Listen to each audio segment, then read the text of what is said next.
رہنے دو ہانی، ایک وقت میں تم سے 2 کام نہیں ہوں گے، پھر تم کہو گی کہ پڑھائی پر دھیان نہیں دے پا رہی ہوں۔ آسیہ بیگم نے اپنی بیٹی کو سمجھانا چاہا تھا۔ وہ تو ویسے بھی نہیں دے پا رہی اماں، البتہ اس کام سے فائدہ ہی ہوگا نا مجھے، بس 2 مہینے کی تو بات ہے، خانم نے کہا، جبکہ آسیہ بیگم خاموش رہی۔ اچھا ہے جانے دے امی، گھر میں رہ کر بھی تو اس نے کتابیں چاٹنی ہیں، باہر نکلے گی، باہر کی دنیا سے ملے گی، اس کا غصہ بھی کم ہوگا۔ ماہم نے ٹانگ اٹکائی۔ اسے چھوڑو، تم کھانا کھاؤ، اس کی تو عادت ہے بولنے کی، آسیہ بیگم نے اپنی خانم سے کہا، جسے بہت جلد غصہ آتا تھا۔ البتہ وہ غصہ دوسروں پر کم اترتا تھا، اندر ہی اندر پینے کی وجہ سے وہ بہت تلخ ہو گئی تھی۔ بس اماں 2 ماہ 10,000 دیں گے وہ لوگ، ایک بار داخلہ چلا جائے گا نا، اور دوسری دفعہ کی تنخواہ میں کوئی موبائل لوں گی، انٹرنیٹ کی بہت ضرورت پڑتی ہے مجھے۔ آج وہ پوری محنت کر کے گئی تھی، کلاس اور پرنسپل کو اس کا ڈیمو پسند آ گیا تھا، کل سے وہ باقاعدہ اپنی ٹیچنگ کا آغاز کرنے والی تھی۔ یہ بھی شکر ہے کہ انہوں نے مجھے رکھ لیا، اگر انکار کر دیتے تو کیا ہوتا۔ خانم مزید نہ کہہ پائی۔ رکھتے کیوں نہیں بھائی، 30,000 جس ٹیچر کو دینے تھے انہیں، اب اس کے بدلے انہیں 10,000 میں ٹیچر مل گئی ہے، کیسے نہ رکھتے۔ ماہم باز نہیں آتی تھی۔ تم چپ کر کے بستر لگا دو، مجھے نیند آئی ہے بہت۔ وہی کر رہی ہوں، دیکھ تو لو پہلے۔ خانم کی بات پر بستر لگاتی ماہم نے خفگی سے جواب دیا تھا، جبکہ خانم کا دماغ ٹیچنگ میں الجھ کر رہ گیا تھا۔ اسے ٹیچنگ کرنا نہیں پسند تھا، لیکن وقت انسان سے کیا کچھ کرواتا ہے، یہ اسے اب اندازہ ہو رہا تھا۔ وہ بس گہری سانس لے کر رہ گئی تھی۔ وہ فٹ بال لے کر سید حویلی سے باہر نکل آیا تھا۔ اب اس کا رخ گراؤنڈ کی طرف تھا، جہاں علاقے کے لڑکے فٹ بال کھیلتے تھے۔ ارے آرجے، آؤ آؤ، لڑکوں نے اسے دیکھ کر آواز دی۔ وہ مسکراتا ان کی طرف بڑھ گیا تھا۔ اس کی نظریں ایک انسان کو تلاش کر رہی تھی، جس کا کل مدیحہ نے اسے بتایا تھا کہ جب وہ گھر آ رہی تھی ڈرائیور کے ساتھ تو ایک لڑکے نے بائک پر ان کا پیچھا کیا تھا اور کچھ نازیبا کلمات بھی اچھالے تھے، یہ جاننے کے باوجود کہ وہ سید خاندان کی لڑکی تھی۔ جلد ہی اس کے کمپیوٹر سے تیز چلتے دماغ نے اس لڑکے کو سکین کیا اور پھر وہ فٹ بال کے ساتھ میدان میں کود پڑا۔ کچھ دیر نارمل کھیلنے کے بعد اس نے لڑکے کا نشانہ رکھ کر فٹ بال کو کک لگائی اور منہ پر دے مارا۔ لڑکا لڑکھڑا کر نیچے گرا۔ اس سے پہلے وہ اٹھتا آرجے اس کے سر پر پہنچ گیا تھا۔ سارے لڑکے اس کے پاگل پن کو دیکھ کر بھاگ گئے تھے، جبکہ وہ بری طرح اب اس لڑکے کو ہاتھوں اور لاتوں سے پیٹ رہا تھا۔ اس کے اختیار میں ہوتا وہ اس لڑکے کو جان سے مار دیتا۔ دکھنے میں دبلا پتلا سا تھا ابھی، لیکن اپنی جسامت کے لحاظ سے وہ کافی طاقتور تھا۔ بڑے سائیں جلدی چلیں، وہ باہر میدان میں چھوٹے سائیں۔ حویلی کا ملازم بھاگا بھاگا حشام کے پاس آیا تھا۔ کیا ہوا آرجے کو؟ چھوٹے سائیں کے نام پر حشام کے کان کھڑے ہوئے۔ وہ ایک جھٹکے سے اٹھا۔ وہ جی باہر سائیں ایک لڑکے کو مار رہے ہیں، ملازم پھولی سانسوں کے ساتھ مشکل سے بولا تھا، اور حشام اس کی بات پوری ہونے سے پہلے باہر کی جانب بھاگا تھا۔ کچھ ہی پل میں وہ میدان میں پہنچ گیا تھا۔ وہ لڑکا نیچے پڑا تھا، جبکہ آرجے اس کے منہ پر گھونسے مار رہا تھا۔ آرجے پاگل ہو گئے ہو، چھوڑو اسے۔ حشام نے اسے کھینچ کر لڑکے سے دور کیا، جس کے منہ سے اب خون نکل رہا تھا۔ آرجے کی گرفت سے نکلنے کے بعد لڑکا درد سے کرا رہا تھا اور ملازم اسے اٹھانے کے بعد وہاں سے بھاگ گیا تھا۔ تمہارا دماغ خراب ہو گیا ہے، تم پاگل ہو گئے ہو جاہل انسان۔ لڑکے کی حالت دیکھ کر حشام کا دماغ گھوما اور اس نے آرجے کو زور سے دھکا دیا تھا، جو خونخوار نظروں سے اس طرف دیکھ رہا تھا جہاں ملازم اس لڑکے کو لے کر گیا تھا۔ کیوں مارا اسے؟ حشام نے سوال کیا، جبکہ آرجے نے اب حویلی کا رخ کر لیا تھا۔ تم سے پوچھ رہا ہوں، جواب دو۔ اس کے جواب نہ دینے پر حشام چلایا، ریلیکس شامو کاکا، بلا وجہ کیوں چیخ رہے ہو؟ وہ اتنے پرسکون انداز میں بولا تھا جیسے کچھ ہوا ہی نہیں، جبکہ حشام دنگ رہ گیا۔ مجھے واپس جانا ہے، دیر ہو رہی ہے، پیکنگ بھی کرنی ہے۔ آ جاؤ چائے پیتے ہیں، پھر میں چلا جاؤں گا اور تمہیں موقع نہیں ملے گا۔ اس کا اپنا ہاتھ بھی زخمی ہوا تھا۔ وہ حشام کو سلگاتا آگے بڑھ گیا تھا، جبکہ حشام سر پیٹ کر رہ گیا۔ خانم صبح صبح کالج کے اسٹاف روم میں بیٹھی تھی۔ آج اس کا پہلا دن تھا۔ وہ بری طرح سے گھبرا رہی تھی۔ دل ہی دل میں دعائیں کر رہی تھی کہ اس کا پہلا تجربہ کامیاب رہے۔ مس ہانم، آ جائیں آپ کو آپ کی کلاس دکھاؤں۔ کالج کے کوآرڈینیٹر نے اسے پکارا اور وہ سنبھلتی اس کے پیچھے لپکی۔ یہ FSC پارٹ 2 کی کلاس ہے، آج سے آپ انہیں کیمسٹری پڑھائیں گی۔ وہ دونوں کلاس میں داخل ہوئیں۔ کلاس میں ایک طرف لڑکیاں جبکہ دوسری جانب لڑکے بیٹھے تھے۔ وہ خود ابھی چھوٹی تھی، سمجھ نہیں آ رہا تھا کہ لڑکوں کو کیسے کنٹرول کرے گی۔ اسٹوڈینٹس، یہ آپ کی کیمسٹری کی نئی میم ہے، اچھے سے ویلکم کرو انہیں۔ کوآرڈینیٹر سمیہ نے اس کا کلاس سے تعارف کروایا۔ انہوں نے کیمسٹری میں ماسٹرز کیا ہوا ہے۔ کوآرڈینیٹر کی اس بات پر وہ بری طرح چونکی۔ اس نے جھوٹ بولا تھا، وہ خود ابھی طالب علم تھی۔ وہ پوچھنا چاہتی تھی کہ اس کا غلط تعارف کیوں کروایا گیا، لیکن اسے موقع ہی نہیں ملا۔ اس سے پہلے وہ پوچھتی سمیہ کلاس سے جا چکی تھی۔ کلاس میں موجود طلبہ و طالبات اسے غور سے دیکھ رہے تھے۔ وہ اتنی خود اعتماد نہیں تھی، پھر یہ موقع بھی پہلا تھا۔ وہ کافی گھبرا رہی تھی۔ میم، آپ کا نام کیا ہے؟ ایک لڑکی نے پوچھا۔ ہانم، وہ اپنے آپ کو پر اعتماد بناتے ہوئے بولی تھی۔ نائس نیم میم، لڑکوں کی طرف سے پہلا کمنٹ آیا۔ اللہ کا نام لے کر اب اس نے کلاس کا تعارف لینا شروع کر دیا تھا۔ میں نے پہلے ہی کہا تھا یہ لڑکا کوئی نہ کوئی گل کھلائے گا، یہ اس لائق نہیں ہے کہ اسے یہاں بلایا جائے۔ سید جبیل کافی غصے میں تھے۔ وہ بے چینی سے ڈرائنگ روم میں ٹہل رہے تھے۔ سامنے بی جان لکڑی کی بڑی سی کرسی پر براجمان تھی۔ اگر وہ لڑکا مر جاتا تو کیا جواب دیتا میں گاؤں والوں کو؟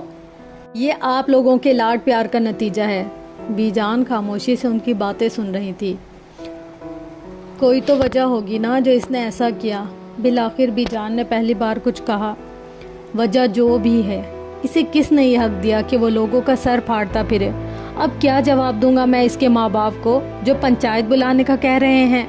بابا سائیں، آپ پریشان نہ ہوں، میں کرتا ہوں بات۔ ویسے بھی اس لڑکے نے پہلے غلط حرکت کی تھی۔ حشام نے آگے بڑھ کر انہیں حوصلہ دیا۔ بے شک اس کی حرکت غلط تھی، میں خود نپٹ لیتا۔ یہ کون ہوتا ہے مارنے والا؟ اس سارے واقعے میں مدیحہ خاموش بیٹھی تھی۔ جاؤ اسے بلاؤ، معافی مانگے گا وہ اس لڑکے کے ماں باپ سے۔ بی جان نے مدیحہ سے آرجے کو بلانے کا کہا۔ لیکن بی جان وہ تو چلا گیا، مدیحہ نے پرسکون لہجے میں جواب دیا۔ دیکھ لیا آپ نے، ہمیں لوگوں کے سامنے شرمندہ کر کے خود بھاگ گیا۔ سید جبیل بھڑکے۔ اچھا ہوا بابا سائیں چلا گیا، یہاں رہتا تو پھر کچھ غلط کرتا۔ آپ آرام کریں، میں کرتا ہوں بات ان لوگوں سے۔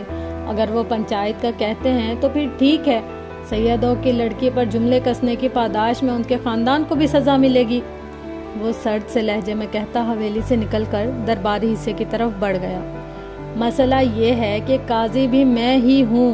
اگر آپ کے لاڈلے کو معافی مانگنی پڑے گی نا تو کبھی بھی نہیں مانگے گا اور الٹا مجھے ہی شرمندہ کروائے گا، سید جبیل بی جان سے کہہ رہے تھے، اور بی جان کو سمجھ نہیں آ رہا تھا کہ وہ آرجے کو کس طرح سدھاریں۔ وہ خوشی خوشی کلاس سے باہر نکلی تھی۔ کلاس کے طالب علم اچھے تھے۔ کچھ ہی دیر میں اس کا اعتماد بحال ہوا تھا۔ اب وہ شکر کر رہی تھی کہ اس کا پہلا دن اچھا گزر گیا تھا۔ کالج سے سیدھا وہ اپنی اکیڈمی آئی تھی، جہاں اب وہ مہرو کے ساتھ کینٹین پر بیٹھی سموسے کھا رہی تھی۔ کیسا گزرا پہلا دن؟ مہرو نے پوچھا۔ اچھا تھا، کسی نے تنگ تو نہیں کیا؟ مہرو نے دوسرا سوال کیا۔ نہیں، ابھی تک تو نہیں، لیکن میں خود تھک گئی ہوں اور اب نیند آ رہی ہے۔ آنم کی بات سن کر مہرو کو اس پر ترس آیا تھا۔ کہا تو تھا سوچ سمجھ کر فیصلہ کرنا۔ مہرو کو دکھ ہوا، وہ واقعی تھکی ہوئی نظر آ رہی تھی۔ کچھ نہیں ہوتا مہرو، بس 2 مہینے کی بات ہے، تم دعا کرو اللہ پاک مجھے ہمت دے کر رکھیں۔ جانے وہ لوگ کیسے ہوتے ہیں جو دن رات کام بھی کرتے ہیں اور پڑھائی میں بھی ٹاپ کر جاتے ہیں۔ خانم کو احساس ہوا تھا کہ 2 کام ایک ساتھ کرنا بہت مشکل تھا۔ تمہارے جیسے ہوتے ہیں ہانی، اور تم دیکھنا ایک دن اللہ پاک تمہیں بہت ساری کامیابیوں سے نوازے گا۔ آمین ثم آمین۔ خانم اس کی بات پر مسکرائی۔ اچھا جلدی کرو، اب کلاس شروع ہونے والی ہے ہماری۔ بس یہ چائے پی لوں پھر چلتے ہیں کلاس میں۔ خانم نے چائے کا کپ اٹھاتے ہوئے جواب دیا، جبکہ مہرو اسے پیار سے دیکھ رہی تھی۔ مہرو نساء کے لیے خانم بہت اہم تھی۔ وہ بچپن سے اس کی دوست تھی۔ مہرو کا تعلق اچھے خاندان سے تھا، پیسے کی بھی کمی نہیں تھی۔ وہ چاہتی تو کسی اچھے کالج یا یونیورسٹی میں داخلہ لے سکتی تھی، FSC کے بعد، لیکن اس نے حانم کے ساتھ ایک اکیڈمی میں پڑھنا پسند کیا۔ وہ اس کی سچی اور مخلص دوست تھی۔ یہ شخص میرے میسیجز کا جواب کیوں نہیں دے رہا؟ ماں ہی لیپ ٹاپ کے سامنے بیٹھی تھی۔ اس نے 3 دن پہلے حشام کو میسیج کیا تھا، لیکن اس نے کوئی جواب نہیں دیا تھا۔ اس کی سانسیں اب اٹکنے لگی تھیں۔ ایسا کیسے ہو سکتا ہے کہ ماہین حمدان کسی کو میسیج کرے اور وہ شخص اگنور کر دے، جواب نہ دے؟ اس کو دکھ ہو رہا تھا۔ باہر گرتی برف اسے مزید اداس کر رہی تھی۔ ماہی، تم پریشان مت ہو، شاید اس نے تمہارا میسیج نہ دیکھا ہو، شاید وہ مصروف ہو۔ ایلا نے اسے دوپہر میں حوصلہ بھی دیا تھا، لیکن اس کا دل ڈوب رہا تھا۔ ابھی تک فرینڈ ریکویسٹ ایکسیپٹ نہیں کی۔ وہ مایوس ہونے لگی تھی۔ ہو سکتا ہے انہوں نے دیکھا نہ ہو، وہ خود کو تسلی دے رہی تھی۔ مسٹر حشام جبیل، بس ایک بار بات کر لیں۔ ایک اور میسیج کرنے کے بعد وہ لیپ ٹاپ بند کر چکی تھی۔ اندیکھی سی اداسی نے اسے اپنی لپیٹ میں لے لیا تھا۔ آج اس کا کالج میں تیسرا دن تھا جب اسے کلاس میں 2 نئے بچے نظر آئے تھے، ایک لڑکی اور ایک لڑکا۔ لڑکے کو بچہ تو نہیں کہا جا سکتا، وہ آخری بینچ پر بیٹھا تھا۔ حانم کو وہ تھوڑا عجیب لگا تھا۔ گہرے گھنے بال جنہیں جیل لگا کر پیچھے کی طرف چپکایا گیا تھا، جو گردن کو چھو رہے تھے۔ اس نے باقی اسٹوڈنٹس کی طرح یونیفارم بھی نہیں پہنا تھا۔ لڑکیاں بار بار پیچھے مڑ کر اسے دیکھ رہی تھی، جبکہ اس کی نظر کھڑکی سے باہر کھلے آسمان پر جمی تھی۔ حانم کی کلاس میں داخل ہونے پر سب نے سلام کیا تھا، جبکہ اس نے ایک نظر حانم کو دیکھنے کے بعد، جس میں تھوڑی حیرانی تھی، چہرہ دوبارہ کھڑکی کی طرف موڑ لیا تھا۔ یہ نئی میم کب آئی ہیں؟ لڑکیوں کی جانب والی قطار میں سب سے آخر میں بیٹھی لڑکی نے اپنے ساتھ والی لڑکی سے پوچھا۔ ہاں، 2 دن پہلے جب تم اور تمہارا دوست دونوں غیر حاضر تھے۔ ویسے تمہاری مام تو پرنسپل ہیں، کیا انہوں نے ذکر نہیں کیا؟ نہیں، مجھے تو کسی نے نہیں بتایا۔ ویسے بھی مجھے ان باتوں میں کوئی دلچسپی نہیں ہے۔ ہم یہاں کچھ ماہ کے لیے آئے ہیں، ان باتوں سے ہمیں کیا لینا دینا؟ روشنا نے ایک ادا سے بالوں کو پیچھے کی جانب جھٹکا دیتے ہوئے کہا۔ آج کلاس میں 2 نئے چہرے نظر آ رہے ہیں، کیا آپ لوگ اپنا تعارف کروائیں گے؟ حانم نے کلاس میں موجود ان 2 اسٹوڈنٹس سے کہا۔ میں روشنا ہوں، اس کالج کی اونر، مالکن کی بیٹی۔ وہ بس اتنا ہی بولی تھی اور پھر چہرہ لڑکے کی طرف کیا۔ اور آپ؟ حانم نے لڑکے سے پوچھا، جو جانے باہر آسمان میں کیا ڈھونڈ رہا تھا۔ آپ سے بات کر رہی ہوں، کیا آپ کو سنائی نہیں دیا؟ اس نے مصنوعی غصے سے کہا۔ لڑکے نے اس کے لہجے میں چھپے غصے کو محسوس کرتے ہوئے اس کی جانب دیکھا۔ مہرون ٹخنوں سے ذرا اوپر تک آتی فراک پہنے، جس پر سیاہ رنگ کا سویٹر پہن رکھا تھا، مہرون دوپٹہ لیے، وہ لڑکی سے کہیں سے بھی ٹیچر نہیں لگی تھی۔ اس کی آنکھوں نے ایک سیکنڈ میں حانم کو سکین کر لیا تھا، جبکہ حانم اس کے اس طرح دیکھنے پر گڑبڑا گئی تھی۔ وہ جانے کیوں ایک جھٹکے سے کھڑا ہوا۔ پوری کلاس میں سرگوشیاں پھیل گئی تھیں۔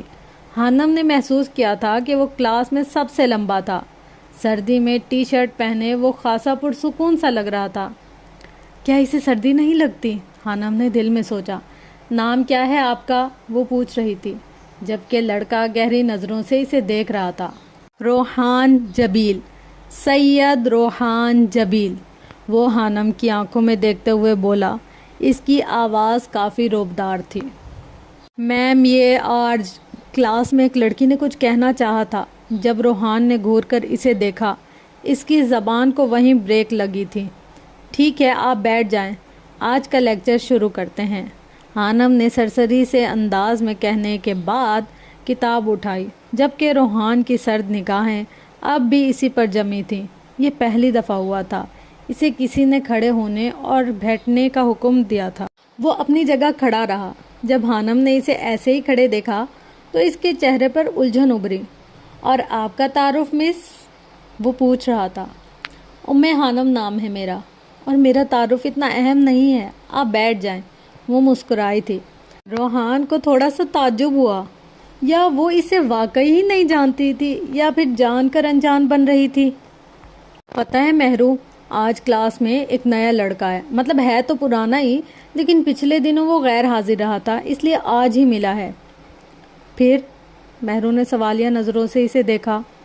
عجیب انسان ہے، ایک تو اتنا بڑا ہو کر FSC میں ہی ہے ابھی، اور اوپر سے پورا لیکچر وہ باہر دیکھتا رہا۔ لڑکے جلدی بڑے ہو جاتے ہیں ہانی، اور شاید اس کے ساتھ کوئی مسئلہ ہو۔ مہرو کی بات پر حانم نے اس بات میں سر ہلا دیا۔ انسانی جسم کو پگھلا دینے والی گرمی پڑ رہی تھی، ایسے لگ رہا تھا جیسے آگ برس رہی ہو۔ پیاس سے اس کا گلا خشک ہو چکا تھا۔ دور اسے ایک دریا نظر آیا تھا، وہ جلتی تپتی زمین پر ننگے پاؤں چلتی اس دریا کی طرف بڑھ رہی تھی۔ پاؤں میں آبلے پڑ گئے تھے، لیکن پیاس کی شدت اسے آگے بڑھنے پر مجبور کر رہی تھی۔ جیسے ہی وہ دریا کے پاس پہنچی، ہوا میں گرمی کی شدت مزید بڑھ گئی تھی۔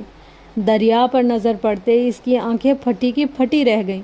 دریا میں پانی کی جگہ لاوا بہہ رہا تھا۔ وہ ڈر کر ایک قدم پیچھے ہوئی جب کسی نے اسے پیچھے سے دھکا دیا تھا۔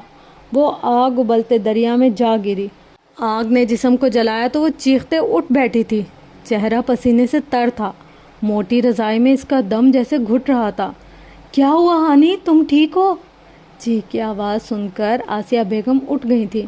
اماں وہ الفاظ اس کے گلے میں دم توڑ گئے تھے۔ کمرے میں پھیلی زیرو بلب کی روشنی میں اس کے چہرے پر پھیلا خوف اس کی ماں آسانی سے دیکھ سکتی تھی۔ کیا ہوا، کوئی برا خواب دیکھا ہے کیا؟ آسیہ بیگم نے پوچھا۔ پانی، خشک ہوتے حلق کے ساتھ وہ بمشکل بول پائی۔ کچھ سیکنڈ کے بعد ہی پانی کا گلاس آسیہ بیگم نے اسے پکڑایا تھا، جو ایک ہی سانس کے ساتھ پی گئی تھی۔ کتنی بار کہا ہے عشاء کی نماز پڑھ کر سویا کرو۔ کام اور مصروفیت اپنی جگہ، لیکن نماز چھوڑنا کہاں کی دانش مندی ہے؟ آسیہ بیگم نے آیت الکرسی پڑھ کر اس پر پھونکنے کے بعد کہا۔ وہ آج کافی تھک گئی تھی۔ کالج، اکیڈمی اور پھر اپنی اسائنمنٹ بنانے کے بعد اس میں ہمت نہیں تھی کہ وہ اٹھ کر عشاء کی نماز پڑھے۔ شیطان نے غلبہ پایا تو وہ بنا نماز پڑھے ہی سو گئی، اور اب وہ ڈر کر اٹھی تھی۔ کچھ لمحے لگے تھے اس کی تیز چلتی دھڑکن کو نارمل ہونے میں۔ اللہ مجھے معاف کر دے، آئندہ نہیں چھوڑوں گی نماز۔ اس کی آنکھوں سے آنسو نکل آئے۔ خواب نے بری طرح اسے ڈرایا تھا۔ شیطان نے بہکاوا دیا ہے اور کچھ بھی نہیں۔ سوچو مت اور سو جاؤ، ماں نے اسے پیار کرتے ہوئے کہا تھا۔ وہ جاگتی رہی تھی۔ سردیوں کی راتیں ویسے بھی لمبی ہوتی ہیں۔ پورے 1 گھنٹے کے بعد اس کی آنکھ لگی تھی۔ وہ نہیں جانتی تھی کہ اس خواب کا اس کی زندگی پر کیا اثر پڑنے والا تھا۔